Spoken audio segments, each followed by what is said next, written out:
Hi, welcome to How to Put Earrings On. Not really, I just pressed the go button a little bit too early. I'm just here to speak about, as I shared in my stories earlier, letting go. And hi everyone joining. So this is a little discussion about letting go, why the way we tend to do it doesn't work, and what's been helping me let go recently in my life of some pretty big things. So let's get straight into it. I'm just going to dive in, and if you ever want to share any reflections or questions, then that's beautiful. So when you talk about letting go, that implies that something we are holding on to we don't want anymore. Like, letting go implies holding on, because if you're to let go, you have to be holding. And that's because, the reason why we want to let go is different for the situation. Generally, though, if it's a healthy letting go, we're letting something out of our life or taking something out of our life that is not serving us anymore, whether that's a belief, a habit, a way of being, a person, a situation, like a job, a home, whatever it is. It could also be a grudge. It could also be a perception you have of the future, of the past, or even of yourself right now. In any case, there's a desire to let something go. And those of you listening right now, you can probably already connect with some things that you want to let go of. Most likely there's something, even if it's little. And we tend to go about it by, how do we try to let go usually? Usually it's by pushing it away. We believe that to let go of something, we have to really push it away and fight it. That's actually not letting go. Pushing away is very different to letting go, but we confuse the two. If you think about what letting go is, let me pick up something that I can let go of. That won't break. Here we go. This book. Letting go is literally you let go of the grip. Pushing away is like this. Pushing away also implies that the thing is so strong that you need to push. And that's why pushing away doesn't work when you want to let go. Again, whatever it is you're letting go of. Because in the very act of pushing something away, you're affirming its power. So you are actually making that thing more powerful in your life.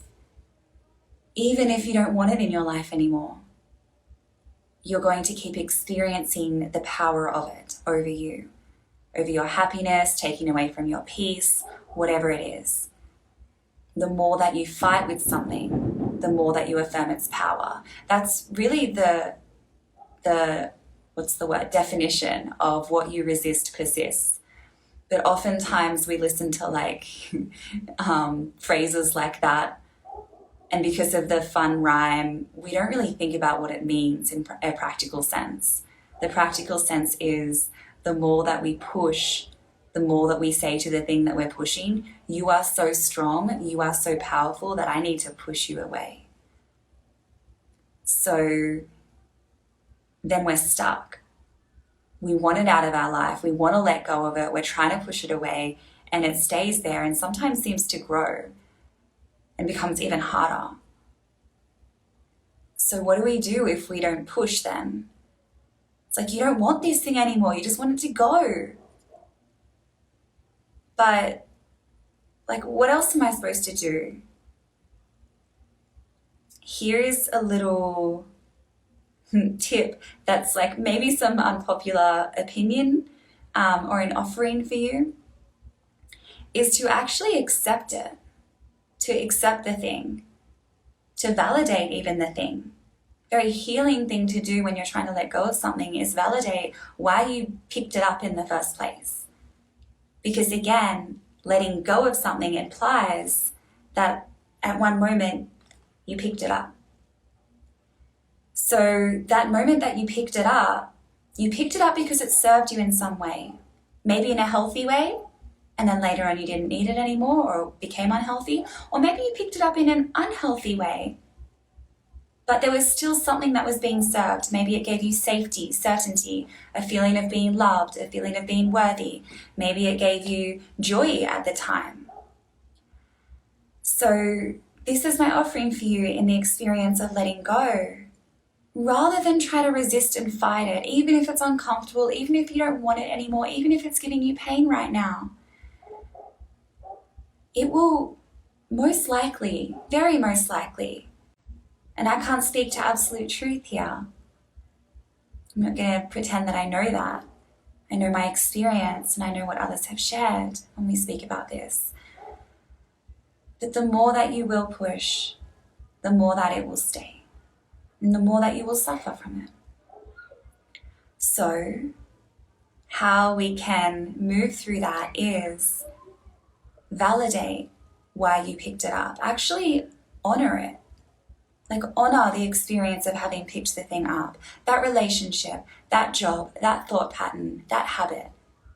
Even if it was a toxic action, can you validate it? Like someone that is trying to work with their overeating, maybe. They want to let go of their pattern of overeating. I just want to stop doing that. I just want to stop doing that. Yeah, you're going to give it power if you try to push it. Because there's also that naughty part of you that wants to go and do something naughty. So if that's the example, then how about try honoring why it's there? Okay, yeah, I understand that I started that pattern of overeating. I understand I did that because it made me feel somehow comforted. It made me feel like I could numb the emotion that was too hard. Yeah, I understand that I did that because things were really difficult in my outside life and that's where I found comfort. Yeah, I accept that. I'm grateful that it gave me some comfort, even though right now I know that's not the kind of comfort I really need and want. And can you see how that energy is so different to being at war, essentially with yourself? It's very hard to heal from anything when you're at war with yourself around it. All your energy has been put into this battle and you haven't dropped into peace. So validate it. Validation does not mean you are condoning it or celebrating it, by the way. Validation is actually a really key point in the healing process because it allows you to accept what is. And when you get to accept what is, then you're not giving the power away to the thing by resisting it. You're going to be taking the power back to yourself. So again, for those who are joining, we give the power away to the thing that we're resisting in the pure act of resisting it, because we are saying, this is so powerful, I need to resist it. I need to push it away, I need to fight it. So when you can land into acceptance, and what delivers you to acceptance is first validation and understanding about why you even picked up this thing in the first place that you want to let go of now.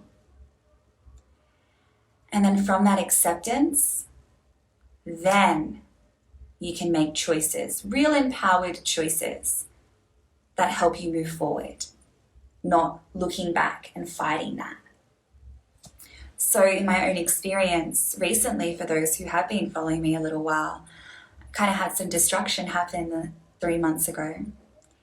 And it was really horrible and scary and painful, and I felt broken. And yeah, it was messy. And I was resisting it. I was resisting it very hard. There were moments I could be like, all right, this is happening. But a lot of the time I was like, I don't want this to happen. This is happening to me. I'm a victim of this. We talked all about the experience of shifting from victim mode to creator mode in the workshop-y event, the live event I did yesterday with my best friend Sinta. And actually, if you want access to that, it's completely free. Then you can just put your email in the little bio link and I'll send it to you. We're only going to send it out for the next 2 days as well. So it's moving from that victim to creator, and what helped me do that was really accept where I was. And at that point, I was in Portugal, in this little cottage, moving through my healing journey. I did not socialize. I didn't really leave unless I was out running. I didn't really leave a 1 to 2 kilometer radius of my house because I had to create safety and move through that. And I finally reached this state of truly accepting, like, all right, okay, this is where I'm at. It's not where I thought I was going to be, but this is where I am. Accepting the reality of the moment, which means accepting the thing that doesn't feel so great.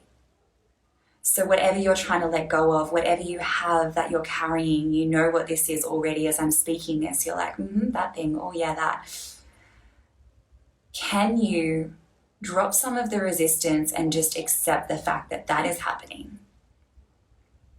Doesn't mean you have to really like the acceptance. That's not required for this healing stage. Just accept, like, yeah, that's what's happening right now. And that small act is an empowered act. And then you get to grow that energy of empowerment. You get to grow that feeling of being a creator. And then you get to make choices. So the choices that I began to make was, rather than thinking about everything that I lost, and I switched my mindset to think about everything I had to gain. Now, did I have to do that multiple times a day? Yep. I think people sometimes, I don't know, you can let me know if you feel the same way, but like, really, maybe it's all the movies and books and these heroic journeys that we're all on our own heroic journey. It just doesn't really look the way that it's presented in like a 90-minute movie and where we expect that, like, when I let go of this, like it's gonna, when I finally can let go, like it's gonna be some like grand moment where the heavens will open and light will shine down on you and angels will sing. Often that's not it at all. You'll just wake up one day and be like, I've let go of that. And it's really about shifting your mindset. And then people think that, oh yeah, changing my limiting beliefs, I'm going to really let go of that limiting belief. I actually did a course recently that was extremely helpful, and it was taught, if anyone knows William Whitecloud, let me know who's listening, that would be amazing. But he teaches, actually, it's very interesting, first time I've ever heard it in all of the self-development work that I did, to not even try to change the limiting belief. Don't even try to change it. Maybe it's going to always be there, like a core limiting belief. But you can change what you focus on and create new beliefs, so that maybe there's still like an old one there from, childhood wounding. Maybe it's kind of always going to come up a little bit, but you have the power to shift your focus in that moment, and that has no power over you, and then it kind of just goes away. Some might not agree with that. I found it really empowering. I was like, oh, great. I don't have to be in a 15-year journey of trying to let go of that limiting belief that I'm not worthy. Actually, I can just notice that thought when it arises, accept it, and shift my focus somewhere else. And shifting a focus, again, is different to pushing away. So shifting your focus is making a choice and actually focusing on that, rather than, just shift your mindset, think positive, but it's because you're resisting the bad. Like, shifting focus isn't like, I'm not going to look at it, I'm focusing over there. Well, you're not really focusing over there. Your energy's still focused on the thing you're resisting. So to focus on the things that I had to gain rather than the things that I was losing, I wrote lists. Not lists about everything that I had to let go of, even. Not lists about everything that hurt, but the lists about, all right, what's available? Like, what's possible now? Sitting in Portugal by myself, complete freedom, and also like total terror. What's possible in this state? Something I like to teach as well is to shift your frequency of fear to excitement. Really, that's just a mindset shift, because physiologically it's very similar. The energy of fear and excitement, sweaty palms, racing heart, dilated pupils, like shortness of breath. You can switch it. And so I wrote down a list of all the things that I was looking forward to, that I had to gain, that actually the thing that left my life and the big changes that happened created space for that otherwise wouldn't be there. So I highly recommend that when you're trying to let go of something, don't even focus on the thing that you're trying to let go of. Focus the thing that you want to take its place. what space it will make, and what you want to put into it. Beyond that, knowing that letting go is a continual process. Think of it like your breath. You breathe in, and then your body's like, cool, I've got everything I need from that inhale, that oxygen. We're going to do what we need to do inside. I'm going to let go of what I don't need. Your body naturally does that, moment to moment. And that's the key as well to remember. In your lifetime, you are going to let go of so much. Sometimes it'll be easy, you won't even have to think about it. Sometimes it will be really hard because you don't want to let go of the thing that made you so happy and that was so lovely and that makes you feel so good, but you can't control it, so you have to let go of the idea of it. Like, that's going to happen so many more times in your life, no matter how old you are. It's going to happen daily. So wouldn't it be great to learn the art of letting go? Yeah. Totally. Wouldn't it be great to take the pressure off yourself that letting go of something is a grand heroic journey that will happen once and then you'll be set? Yeah. Like, just let go moment to moment like you do with your breath. That's what I have to offer here. Just really, yeah, here's a thought. Okay, interesting. Yeah, I'm gonna just focus on something else. It's very similar to mindfulness meditation when you're sitting in meditation and the thoughts are coming in. I used to teach this in class. People would come up to the end, at the end of the meditation, and maybe it was their first few classes, and just be like, I just can't do it. I can't meditate. I can't meditate because all these thoughts, like, I keep catching myself thinking of other things. And I'm like, yes, you're doing it right. And they're like, no, I'm not. I'm supposed to be stoic and empty in my mind. I'm like, well, I mean, that's a lovely experience, but does that help you in real life? Not really, because you're going to be bombarded with things that you don't want. Thoughts that don't feel good because maybe you've been thinking them for 5 years, and so it's quite a familiar pattern for your brain to go back to. It's a little bit more programmed. Or things that people say to you that aren't so lovely and that don't feel good, or things that you're consuming that you don't even realize you're consuming because on your walk from here to here is like you're being marketed everything to you.